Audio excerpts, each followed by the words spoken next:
जब भी किसी प्रदेश में चुनाव होने शुरू होते हैं उससे पहले वहाँ पर जातीय धार्मिक समीकरण शुरू हो जाते हैं, विवाद खड़े हो जाते हैं। किसी न किसी बहाने से वहाँ पर विवाद ऐसा बनता ताकि वहाँ की कम्युनिटीज़, वहाँ की जातियाँ आपस में डिवाइड हो गए। उत्तर प्रदेश का चुनाव 2027 में यानी कि लगभग एक साल बाद उसके चुनाव की घोषणा हो जाएगी। उसकी घोषणा जब होगी तब होगी, परंतु संतों ने उत्तर प्रदेश के अंदर अपना संग्राम शुरू कर दिया है, जिससे अगले एक साल में वही वार्तालाप चलेगा और यूपी के चुनाव पर प्रभाव डालने की कोशिश की जाएगी। ये ध्रुवीकरण हो रहा है। चलो इसी पर हम करते हैं आज की प्रभु वाणी। नमस्कार, मैं हूं प्रभु चावला। प्रयागराज की धरती, जहां संगम केवल नदियों का नहीं बल्कि परंपराओं, आस्था, इतिहास का मिलन है, वही माघ मेला 2026 में एक ऐसा दृश्य सामने आया जिसने उत्तर प्रदेश की राजनीति में हलचल मचा दी। ये कोई साधारण सुरक्षा निर्णय नहीं था और ना ही केवल एक संत और प्रशासन के बीच में टकराव। यह वो क्षण था जब धर्म, सत्ता और चुनावी राजनीति एक ही फ्रेम में आकर खड़े हो गए। माघ मेला चल रहा था, संगम तट पर श्रद्धालुओं का सैलाब था। इसी बीच ज्योति पीठ के शंकराचार्य कहवाने वाले स्वामी अवि मुक्तेश्वरानंद सरस्वती पालकी में स्नान के लिए निकले। उनके समर्थकों का कहना था कि ये शंकराचार्य का परंपरा का हिस्सा है, सदियों से चला आ रहा है, अधिकार है कि वो पालकी में जाएंगे।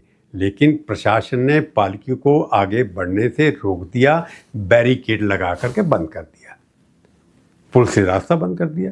तर्क दिया कि भीड़ बहुत ज़्यादा है और किसी भी तरह का विशेष स्नान सुरक्षा के लिए खतरा हो सकता है, यानी कि शंकराचार्य भी खतरा हो सकते हैं। फिर क्या हुआ? विवाद भड़क उठा पूरी तरीके से कि शंकराचार्य को कैसे रोक सकते हैं आप। शंकराचार्य कई सालों से आ रहे हैं वहाँ पर। स्वामी अविमुक्तेश्वरानंद ने इसे केवल रोक नहीं बल्कि अपमान बताया, गुस्से में आ गए। उनका कहना था कि बुजुर्ग संतों और वेद पाठ कर रहे छात्रों को धक्का दिया गया, भगदड़ की आशंका बताकर उन्हें पीछे हटाया गया और ये सब एक सोची समझी साजिश का हिस्सा था। उन्होंने यहाँ तक कहा कि संभावित भगदड़ के नाम पर हत्या का प्रयास था। इस प्रमाण की आपको जरूरत है। ये प्रशासन तय करेगा कि हम शंकराचार्य हैं कि नहीं है। उत्तर प्रदेश का मुख्यमंत्री तय करेगा कि भारत का राष्ट्रपति तय करेगा। भारत के राष्ट्रपति को भी अधिकार नहीं है कि वो तय करे कि कौन शंकराचार्य है। शंकराचार्य का निर्णय शंकराचार्य करते हैं। ये शंकराचार्य जी बीजेपी के खिलाफ बोलते रहते हैं। उन्हें ऐलान किया कि जब तक प्रशासन सार्वजनिक रूप से माफी नहीं मांगेगा तब तक वह धरने और उपवास पर रहेंगे। स्वामी जी का यह भी कहना था कि शंकराचार्य के विशेषाधिकार को रोकना पुरानी धार्मिक परंपराओं का उल्लंघन है। जब प्रशासन ने नोटिस जारी किया और उन्हें शंकरा पद के प्रमाण मांगे तो उन्होंने उसे अपमानजनक, अधिकार क्षेत्र से बाहर और मान हानिकारक बताया। शंकराचार्य ज्योतिष पीठ का बताइए। स्वामी जी, हम हैं ज्योतिष पीठ के शंकराचार्य, निर्विवाद रूप से हैं और अगर कोई विवाद उठाता है इसका मतलब कि वो दूषित भावना वाला है। ये अजीब बात है, अब उनको प्रूव करना पड़ेगा मैं शंकराचार्य हूँ। उनका तर्क था कि उनका अभिषेक सर्वोच्च न्यायालय के 2022 के अंतरिम आदेश से पहले हो चुका है, इसलिए उस आदेश को उसके मामले में लागू करना न्यायालय की अवमानना होगी, उनके खिलाफ कंटेम्प्ट होगा। स्वामी जी के शिविर की ओर से प्रशासन को 8 पन्ने का विस्तृत जवाब भेजा गया। उसमें कहा गया कि सभी सुरक्षा मानकों का पालन किया गया था और प्रशासन ने जानबूझकर तथ्यों को गलत तरीके से पेश करने की कोशिश की है, आरोप लगा दिया उन्होंने। और स्वामी जी के मीडिया अधिकारी भी हैं आजकल उनके पास, शंकराचार्य जी के पास। योगी उनके क्या कहा उन्होंने, सरकार के ऊपर आरोप लगाया कि अब सरकार बदले की भावना से काम कर रही है, क्योंकि स्वामी लगातार सरकार की नीतियों, चाहे वो गोहत्या पर प्रतिबंध हो या राम मंदिर प्राण प्रतिष्ठा की जल्दबाजी पर हमेशा से सवाल उठाते रहे हैं। अब क्या हुआ? इसके बाद यह मुद्दा तेजी से राजनीतिक रंग ले आया। सबसे पहले कूदने वाले कौन थे? समाजवादी पार्टी के अध्यक्ष अखिलेश यादव ने इसे सनातन धर्म का सबसे बड़ा अपमान बताया।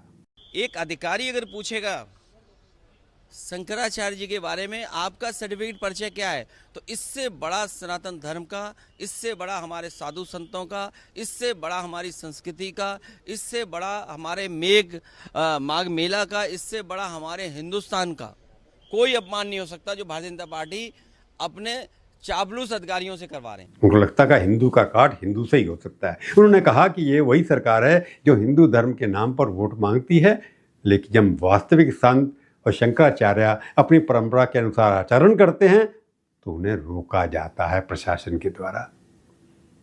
अखिलेश ने सीधे मुख्यमंत्री योगी आदित्यनाथ से माफी की मांग करते हुए कहा कि ये संतों और शंकराचार्यों का अपमान है और प्राचीन धार्मिक परंपराओं का उल्लंघन है। पॉलिटिक्स शुरू हो गई, जैसे पहले कहा आपको, ex chief minister versus sitting chief minister, दोनों, एक पुराना एक नए। कांग्रेस की ओर से भी तीखी प्रतिक्रियाएं आई हैं।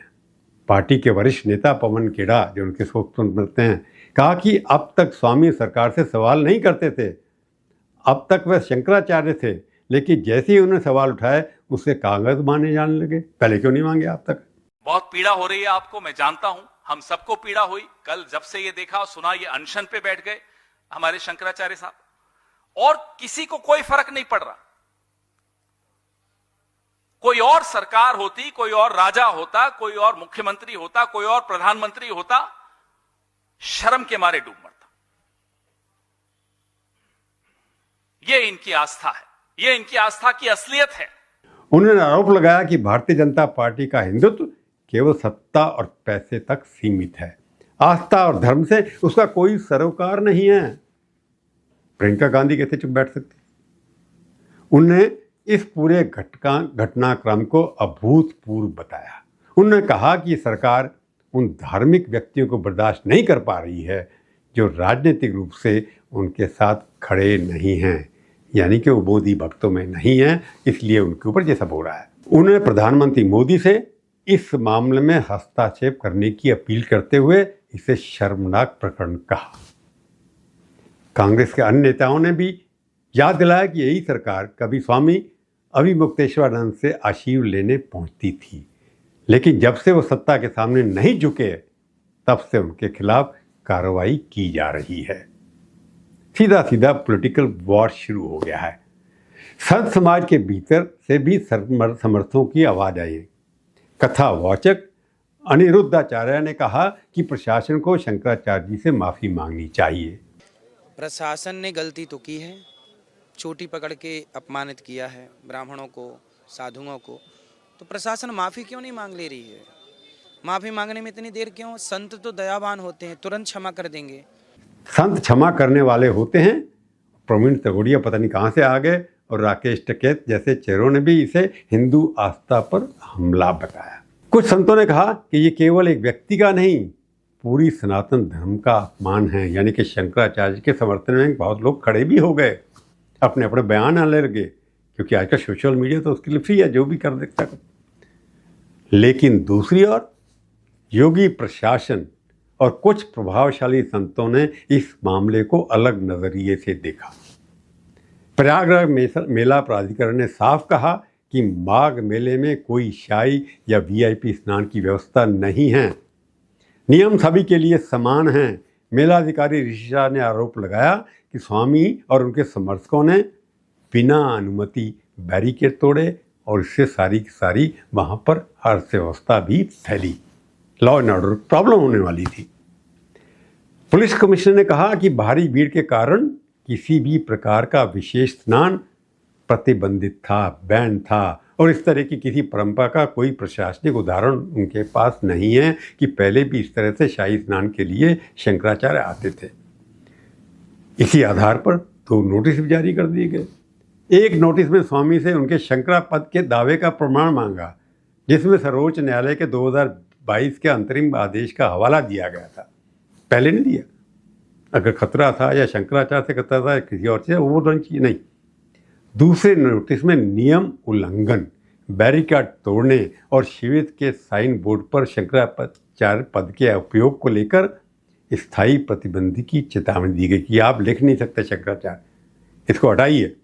अखाड़ा परिषद मशहूर है, उसके अध्यक्ष रविंद्र पुरी ने मुख्यमंत्री योगी आदित्यनाथ का समर्थन करते हुए कहा कि माघ मेले में शाही स्नान जैसी कोई परंपरा नहीं है। उन्होंने कहा यदि कोई विवाद था तो स्वामी को अखाड़ा परिषद या मुख्यमंत्री जी से बात करनी चाहिए थी, ये तमाशा नहीं करना चाहिए था।